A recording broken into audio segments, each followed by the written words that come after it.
Salamat sa patuloy na pagsuporta sa ating channel. Ang asawa kong tinitingala ng lahat, ating subaybayan ang buhay ni Daryl Darby. Kabanata 4101. Oliver. Hindi napigilan ng isang sundalo ang galit, kaya sinigawan niya si Oliver. Backstabber, nakiusap ka kay Grunt para sa isang alyansa, at tingnan mo kung gaano kabilas ang pagbabago ng panig mo. Ito ay higit pa sa malinaw kung aling panig ang iyong pinili. Mismo, wala dapat pagtitiwala sa isang demonyo. Bumabalik sa iyong salita, gaanong kasuklam-suklam. Alam ng mga sundalo na nag-alyado sina Oliver at Grunt, at ang isang usapan ay isang usapan. Paano niya ito maibabalik ng ganoon kadali? Hindi nila alam na nakikipaglaro si Oliver kay Grunt. Naging komplikado ang ekspresyon ni Oliver sa mga panlilibak, medyo nataranta. Crap! Inilantad ng mga sundalo ni Grunt ang kanyang alyansa kay Oliver. Paano sila patuloy na magpapanggap? Hindi yun maganda. Kasabay nito, naging balisa rin si Grunt. Siya ay nahuli sa kanyang pagkilos kaya nakalimutan na niya ang tungkol sa kanyang mga sundalo. Sa pasukan ng kuweba, sinimulan ni Daryl na pagnilayan ang sitwasyon. Si Oliver at Grunt ay bumuo ng isang alyansa. Nagkaroon ng katuturan ng lahat. Masusundan lang sana sila ni Grunt dahil si Oliver ang nagbigay sa kanya ng impormasyon. Pagkatapos ng lahat, ang kuweba ay mahusay na nakatago, at tanging ang mga senior na miyembro ng Demon Warrior Tribe ang nakakaalam nito. Kung si Oliver ang nagsiwalat ng impormasyon kay Grunt, ang pag-uusap sa pagitan nila ay tiyak na isang aksyon. Si Daryl ay may napakaraming karanasan at hindi mabilang at mabilis niyang naiintindihan ang mga kasinungalingan sa kanyang harapan. Mabilis siyang lumingon kay Leah. Binibining Leah, mag-ingat ka kay Oliver. Mag-ingat ka kay Oliver. Bahagyang kumunat ang noo ni Leah. Bakit? Biglang sigaw niya. Si Leah ay isang matalinong babae, ngunit hindi pa niya nakita ang mundo gaya ng nakita ni Daryl. Siyempre, hindi niya makikita ang buong akto. Pinagmasdan ni Daryl ang kanyang pagkalito na may ekspresyon na hindi mapaliwanag, bamulong, dahil kaalyado sila, dapat ay kumikilos na sila ngayon. Isa pa, sa tingin ko ang tanging paraan para mahanap ni Grunt. Ang lugar na ito ay dahil si Oliver ang nagsiwalat ng impormasyon sa kanya. Biglang nagbago ang ekspresyon ni Leah. Nawala niya ito, sumisigaw kay Oliver, ang lakas ng loob mong magsinungaling sa akin, Oliver. Lalong nagpanik si Oliver sa mga akusasyon ni Leah, sabay-sabay na itinanggi ang mga ito. Mayroon akong pagtingin sa iyo, Leah. Bakit ako magsisinungaling sa iyo? Huwag kang ang mag-isip ng kung ano. Naiinis si Leah, hindi ka nagsisinungaling. Kung gayon, ano ang alyansa na ito kay Grunt? At saka, walang sinuman sa labas ng tribo ng Demon Warrior ang makakaalam ng lugar na ito, kaya paano tayo nahanap ni Grunt dito? Binigyan Mob A siya ng impormasyon. Kumikislap ang mga mata ni Oliver habang galit na galit ang kanyang isip upang makaisip ng dahilan. Panipi, isinaalang-alang ko na makipag-alyansa sa kanya, ngunit dahil lamang sa naisip ko na ang mga Demon Warriors na umatras mula sa pag-atake ng mga halimaw ay makikita bilang isang tanda ng kahinaan at kaduwagan. Ang tanging dahilan kung bakit ko hiniling kay Grunt na bumuo ng isang alyansa ay upang labanan ang mga halimaw ng magkasama. Promise wala akong sinabi sa kanya tungkol sa kinaroroonan niyo ni Daryl. Nangako ako na totoo lahat, pangako. Tila kalahating kumbinsido si Leah na tahimik. Loko-loko ka talagang babae ka. Hindi nakaimik si Daryl. Napakabata pa ni Leah, napakadaling mahulog sa mga kasinungalingan ni Oliver. Oliver, hindi mabasa ang ekspresyon ng mukha ni Grunt habang tinatawag si Oliver. Dahil ang alyansa ay nalantad, maaari rin niyang paglaruan ito. Habang nagsasalita siya, si Grunt ay patuloy na nagbigay ng makabuluhang tingin kay Oliver. Mabilis na sinalubong sila ni Oliver, naglagay ng determinadong ekspresyon habang sinabing, tama, nakipag-alyansa ako sa iyo. Pero nakuha mo ang babaeng mahal ko, at hindi ko kayang panindigan iyon. Tapos na ang alyansa, magaling, napangisi si Grunt. Masyado yatang mataas ang tingin ko sa iyo. Sabagay, sa tingin mo matatalo mo ako sa ilang libong lalaki lang. Hindi nagpalipas ng isang segundo si Oliver bago siya nagpadala ng alon ng enerhiya na sumabog mula sa kanyang katawan. Siya ay tingal, dalhin ito sa. Itinaas niya ang kanyang kamay. Naghanda para utusan ng mga mandirigmang itim na pagong sa kanyang paligid na umatake. Ang libu-libong Black Tortoise Warriors ay naglabas ng kanilang mga oro na humahadlang sa kapaligiran sa kuweba. Kabanata 4102. Huminga ng malalim si Grant habang pinipilit magsalita. Huwag tayong magmadaling magdesisyon, Oliver. Ano ba ito sayo? Malamig na ngumiti si Oliver, nakatingin kay Grant. Pakakawalan mo ba sila, General Grant? Nakahinga ng maluwag si Leia. Sabay tingin niya kay Grant na may pagkasuklam sa mga mata. Napakawalang kwenta. Sinamantala niya ang kahinaan ni Daryl para atakihin sila ni Leia. Dahil kumilos na si Oliver, nagsimulang matakot si Grant. Ang siyam na Heaven Emperor ay dapat na mahiya, na mayroong isang subordinate na napakababa. Sa tabi ni Leia, kumunat ang noo ni Daryl. Grant at Oliver kaya pumunta na malayo. Magkakaroon kaya ng away sa kanilang dalawa. Prinsipe Oliver. Habang pinag-iisipan ni Daryl ang sitwasyon, sumili ang ngiti sa mukha ni Grant. Tawag niya kay Oliver, gusto mo yung babae, pwedeng-pwede mo siyang makuha. Pakakawalan ko siya para sa isang napakalaking pagkakataon. Sigurado ako alam mo rin gaya ng ginagawa ko na malayong mas mahalaga na magsanib puwersa para pabagsakin ang mga Finn. Kumaway ng kamay si Grant sa mga sundalong nasa gilid niya. Sige, libre mo si Binibining Leia. Oo, General. Agad kumilos ang mga sundalo, inilabas si Leia. Tuwang-tuwa si Leia. Handa si Grant na gumawa ng kompromiso. Pagkatapos ng lahat, may tulong para sa kanya at kay Daryl. Leia, nakangiting sumugod si Oliver. Hindi ka naman masyadong nasaktan diba? Huwag kang matakot. Okay ka na ngayon. Habang nagsasalita siya, tumanggo si Oliver kay Grant bilang pasasalamat.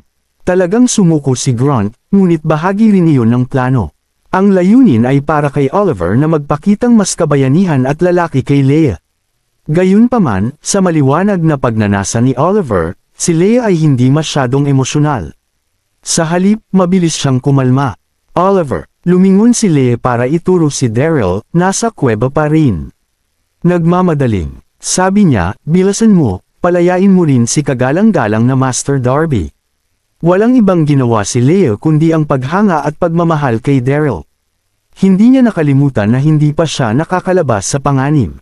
Tumanggo si Oliver, nagsalita sa nakakaaliw na tono. Huwag kang mag-alala, hindi ko siya pababayaan. Bakas sa mukha ni Oliver ang pagiging solemn, gayunpaman, ang kanyang mga mata ay kumikislap sa hinanakit. Ang walang kwenta na iyon, Daryl Darby. Hindi maaaring hilingin ni Oliver ang kanyang pagbagsak. Bakit niya ililigtas si Daryl? Gayunpaman, lumingon si Oliver para sumigaw kay Grant sa isang maling pananakot. General Grant, dahil pinakawalan mo na si Leia, hayaan mo na rin si kagalang-galang na Master Darby. Habang nagsasalita siya, commandant siya kay Grant. Si Grant ay isang tusong tao. Naintindihan niya agad ang intensyon ni Oliver. Ngumiti siya ng malamig, matatag ang boses na parang bakal. Ang pagpapaalis kay Binibining Leia ay isa ng gawa ng malaking pagkabukas palad. Huwag mo itong ipilit. Isang malamig na sulyap ang ginawa ni Grant sa direksyon ni Oliver. Akala siguro ni Daryl papakawalan ko na siya diba? Ano ang ibig sabihin nito? Kumunat ang noo ni Oliver, bakas sa mukha niya ang sama ng loob. Gayunpaman sa loob, positibo siyang tumalon sa tuwa. Sobrang sarap sa pakiramdam na pagtripan si Daryl ng ganon. Napakalamig ng ekspresyon ni Grant habang humarap kay Oliver. Wala lang, dapat mong maunawaan na si Daryl ay ang siyam na Heaven Sage. At kailangan ko siyang dalhin para makita ang siyam na Heaven Emperor. Ang mapapayo ko lang ay huwag mo akong masyadong galitin. Wala ka talagang laban sa akin. Humarap si Grant sa mga kawal sa paligid niya. Gusto ni Oliver na ilayo si Daryl Darby. Pumayag ka ba na gawin niya yun? Hindi talaga. Agad na tumawag ang mga sundalo bilang pagtanggi, ang kanilang mga iyak ay umalangaw-ngaw sa mga ulap. Nanginginig si Leia, bumahaw ang gulat sa kanyang sentido. Nilingan niya si Oliver, nakikiusap, Oliver, kailangan mong iligtas si kagalang-galang na Master Darby. Napabuntong hininga si Oliver, naglagay sa hangin ng pagkabigo. Narinig mo siya, Leia. Ayaw iabot ni Grant si Daryl Darby. Wala akong magagawa dyan. Kabanata 4103. Mayroon kaming lakas sa mga numero, ngunit sa totoo lang hindi ko alam kung ano ang mangyayari kung kami ay lalaban. Ibinaba ni Oliver ang kanyang tingin. Sa tingin ko mas mabuting umalis na tayo. Mag-iisip tayo ng paraan para mailigtas si kagalang-galang na Master Darby kapag gumaling ka na, Leia. Napakagatlabi si Leia, hindi komportable ang tibok ng puso niya. Gayunpaman, tama si Oliver. Naging mapagparaya na si Grant na palayain si Leia. Kung i-provoke nila siya sa away, walang paraan na mananalo si Oliver. Pagkatapos ng lahat, ang hukbo ni Grant ang may pinakamahuhusay na sundalo sa rehiyon ng Diyos. Walang ibang pwedeng gawin si Leia. Kundi sumang-ayon, walang magawang tumango. Sige, gagawin namin ang sinabi mo. Itinaas ni Leia ang kanyang ulo upang tingnan si Oliver sa mata habang nagsasalita siya ng may pasasalamat. Salamat, Oliver. Kung wala ka dito sa tamang oras, hindi ko alam kung ano ang magagawa ko. Humihingi ako ng paumanhin sa pagiging malamig at dismissive sa iyo noon. Naniwala si Leia kay Oliver. Hindi niya alam na ang lahat ay isang detalyadong pagkilos sa pagitan ni Oliver at Grant. Ang paghingi ng tawad ni Leia ay napuno si Oliver ng hindi mapigil na saya. Ngunit nagawa niyang maglagay ng neutral na ekspresyon. Katulad ng sinabi mo, Leia. Sabay kaming lumaki, sino pa ba ang ililigtas ko kung hindi ikaw? Anyway, maghanap muna tayo ng lugar para maibalik mo ang lakas. Musa ngayon, tumango si Leia bilang pagsang-ayon. Nilingan niya si Daryl at sinabing, kagalang-galang na Master Darby. Aalis ako kasama si Oliver sa ngayon, ngunit huwag kang mag-alala. Mag-iisip ako ng paraan para makaalis ka rito. Napakuto-uto mo talagang babae ka. Hindi alam ni Daryl kung paano sasagutin iyon. Ito ay malinaw na sina Grant at Oliver ay gumagawa lamang ng isang aksyon, ngunit si Leia ay nahulog para dito. Gusto ni Daryl na sabihin sa kanya ang totoo, ngunit ang kanyang katawan ay masyadong mahina halos hindi siya makapagsalita. Nilingan ni Oliver si Grant sa huling pagkakataon. Sige na, ako'y aalis na. Tayo'y magkitang muli kung pabor sa atin ang tadhana. Iniwan niya ang kanyan kasama ang kanyang libu-libong mandirigman ng Black Tortoise na may kumpiyansa na kasing laki ng alon. Hindi nagtagal ay lumiwanag ang lugar. Hindi mabasa ang ekspresyon ng mukha ni Grant nang umatras si Oliver. Kasabay nito, nakahinga siya ng maluwag sa loob. Sa wakas ay natapos na ang pagkilos. Napalingon si Grant kay Daryl, baka sa mukha nito ang pagkagulat. Ngumisi siya, sigurado akong nabigo ka, Daryl. Kailangan mong bantayan ang babaeng pinaghirapan mong protektahan na umalis kasama ng iba.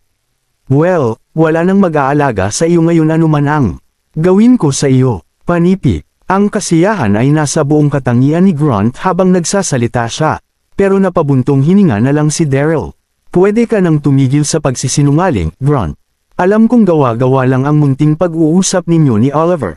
Maaring nagawa mong lokohin ang isang taong kasing inosente ni Leia, pero hindi ako ganoon kagago. Kung tama ang hula ko, sinabihan ka ni Oliver kung saan ang kwebang ito. Ang ekspresyon ni Daryl ay nakamamatay na kalmado, at ang kanyang mga mata ay kumikislap sa pangungutya. Nagkunwari siyang tinakot ka para lang magpakitang gilas kay Leia, tama ba? Sa totoo lang, nakita ko kaagad sa pamamagitan ng iyong hero-saving damsel in distress na kumilos kaagad. Nakakaawa naman. Sa kanyang mga salita, ang iba pang mga sundalo ay nanlamig sa gulat. Nag-iinarte sina Grant at Oliver. Malinaw na sinasamantala ni Grant ang mas malaking larawan upang mapawi ang kanyang mga personal na hinaing kung totoo iyon. Ang mga sundalo ay nakipaglaban sa kanilang mga panloob na dilema, nakatingin kay Grant na may magkasalungat na ekspresyon sa kanilang mga mukha. Si Grant ay isang general lamang. Si Daryl ay ang siyam na Heaven Sage at Prince Consort ni Princess Dorothy. Nakagawa si Grant ng napakalaking misdemeanor na karapat-dapat sa matinding parusa kung nagsasabi ng totoo si Daryl. Dahan-daang pumasok ang discomfort sa mga features ni Grant habang nakatitig sa kanya ang mga sundalo. Napalitan ito ng galit nang tumalikod siya at sumigaw. Huwag kang makinig kay Daryl. Nakipagsabuatan siya sa mga demonyong mandirigma at tinalikuran ang makadiyos na rehiyon. Makatarungan lang na agawin natin siya para dito. Ikanaway ni Grant ang kanyang kamay. Tumayo ka sa labas ng kanyan, dali. Kailangan kong tanungin si Daryl sa napag-usapan niya sa White Tiger King. Mag-ingat ka sa labas ng kanyan, at siguraduhin walang mga demonyong mandirigma na papasok. Ang kanyang tono ay matatag na parang bakal, na walang puwang para sa hindi pagkakasundo. Kabanata 4104. Sa utos ni Grunt, nagpalitan ng nagdududang tingin ang mga sundalo sa isa't isa. Ngunit ang ekspresyon ni Grunt ay nakamamatay na solemn na, at ang mga sundalo ay hindi nang ahas na tanungin pa siya, mabilis na lumabas ng kanyan. Sa isang kisap mata, si Grunt at Daryl na lang ang naiwan sa entrada ng kuweba. Daryl Darby, nawala ang lamig sa mukha ni Grunt, at ang kapalit nito ay isang kontentong ngisi habang humarap kay Daryl. At paano kung tama ka? Paano kung ang lahat ng ito ngayon ay gawa-gawa lang kasama si Oliver? Ano pa ba ang magiging halaga kapag makikita mo ito? Sinong maniniwala sa iyo? Aaminin ko na isa kang makapangyarihan, may kasanayang tao, sapat na para maging ang mga sinaunang ninuno na baguhin ang pagtingin nila sa iyo at gawin kang siyam na Heaven Sage. Natalo ka pa rin sa akin sa huli, hindi ba? Napuno ng emosyon si Grunt sa pagtatapos ng kanyang pananalita, bakas sa kanyang mukha ang pagkabaliw. Napabuntong hininga si Daryl na may masakit na ngiti sa labi. Alam kong naiinis ka sa akin sa nangyari kay Prinsesa Dorothy, Grunt, pero nagkataon lang ang lahat. Matalino si Daryl para malaman na ang pananambang ni Grunt ay dahil kay Prinsesa Dorothy. Walang intensyon si Daryl na ipaliwanag ito, ngunit ang sitwasyon ay wala siyang ibang pagpipilian. Pinutol siya ni Grunt bago pa man niya matapos ang kanyang pangungusap. Tumahimik ka. Sa pagbanggit kay Prinsesa Dorothy, nanlaki ang mga mata ni Grunt habang umuungal, maglalakas loob ka bang dalhin si Prinsesa Dorothy? Alam mo bang may pagtingin ako para sa kanya sa libu-libong taon na? Ilang taon ang lumipas para magustuhan niya ulit ako. Kami ay malapit ng magkaroon ng pambihirang tagumpay sa relasyon namin, ikaw lang ang sumire sa huli. Narito ka, na sinasabing ang lahat ng nangyari sa prinsesa ay nagkataon lamang. Sabihin mo sa akin, kung gayon, bakit mo ninakaw ang aking gintong baluti sa altar ng Heavenly Alliance? At bakit hindi mo isiniwalat ang iyong pagkakakilanlan noong ibinigay mo ang liham na iyon, sa prinsesa? Ikaw bastos, nandyan ka para samantalahin ang kabutihan ng prinsesa, di ba? Di ba may mga rason ka kanina? Lumabas ka kasama sila, huwag kang mahiya. Halos sumisigaw si Grunt sa pagtatapos ng kanyang pangungusap. Nabaliw siya, nawalan ng kontrol. Alam ni Daryl na walang kabuluhan kung subukang ipaliwanag ang sarili. Huminga siya ng malalim at dahan-daang nagsalita. Nasabi ko na ang lahat ng kailangan ko. Nasa iyo na kung gusto mong maniwala o hindi. Kung sa tingin mo ay nagkamali ka, ibalik mo ako sa iyo. Aayusin natin iyon sa kanyang kamahalan, minsan at para sa lahat. Si Daryl ay nakakita ng maraming bagay sa kanyang panahon sa mundo ng mga magsasaka. Sanay na siya sa mga ganoong sitwasyon para matakot pa sila. Alam niya na walang pakikipagtalo kay Grunt sa ilalim ng mga ibinigay na pangyayari at ang makita ang siyam na Heaven Emperor ang tanging paraan para mapatahimik. Siya, dalhin ka sa Emperor. Nagulat muna si Grunt sa mungkahi bago ngumiti ng nakakaloko. Hindi mo ako niloloko. Itinuring mo ba akong isang tanga? Ang ating kamahalan at ang kanyang kamahalan ay papanig sa iyo. Sa tingin mo ba magkakaroon pa ako ng pagkakataon na magsalita sa harap nila? Ang ungol ay malayo sa isang tanga. Nakita niya agad ang intensyon ni Daryl. Gayunpaman, nanatiling hindi nababagabag si Daryl, kung gayon, ano ba ang gusto mong gawin sa halip? Ayaw nang mag-aksaya pa ng hininga si Grunt. Itinaas niya ang kanyang braso, ang gintong sibat ay nagkatawang tao sa kanyang pagkakahawak. Isang napakalakas na bagzo ng enerhiya ng diwata na kaluluwa ang sumabog mula sa kanyang katawan. Tinitigan ng ungol si Daryl na patay sa mata, ang kanyang titig ay hindi katulad ng isang makamandag na ahas. Sinira mo ang pagkakataon ko kay Dorothy. Akala mo ba hahayaan kitang makawala niyan? Sisirain ko ang kaluluwa mong diwata at gagawa ako ng gamot sa laman mo. Isipin mo ang paghihiganting iyon. Habang nagsasalita siya, humakbang si Grunt patungo kay Daryl, isang hakbang sa isang pagkakataon. Lumapot ang hangin na may nakakatakot na aura. Napalunok si Daryl nang maramdaman niya ang mabangis na enerhiyang pinalabas ni Grunt. Nagsimula na ring umabot sa puso niya ang takot. Si Grunt ay nakakumbinsi na patayin siya. Ano kayang gagawin niya? Mamatay ka, Daryl Darby. Sa wakas ay inabot ng ungol si Daryl, itinaas ang gintong sibat para ipako si Daryl. Si Daryl ay nasugatan ng malubha, at ang kanyang acupoint ay selyado na. Halos hindi siya makagalaw. Walang paraan para makaiwas siya sa pag-atake. Siya ay tapos na para sa. Lumapit ang gintong sibat. Namutla ang mukha ni Daryl. Wala siyang naramdaman kundi kawalan ng pag-asa. Siya ay pinalad na makatakas noong siya ay nasa sealed field na bundok, ngunit nabigo pa rin siyang maiwasan ang pananambang ni Grunt. Iyon ba ang naging kapalaran niya? Ni hindi niya alam kung ano ang nangyayari sa siyam na pangunahing kontinent bago siya namatay. Masyadong hindi patas iyon. Kabanata 4105.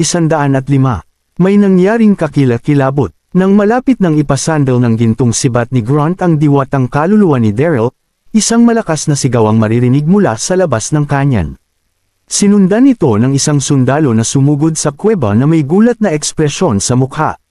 General Grunt, may nangyaring kakilakilabot. Nagdilim ang mukha ni Grunt sa pagkagambala. Sumigaw siya, bakit ka nagpapanik?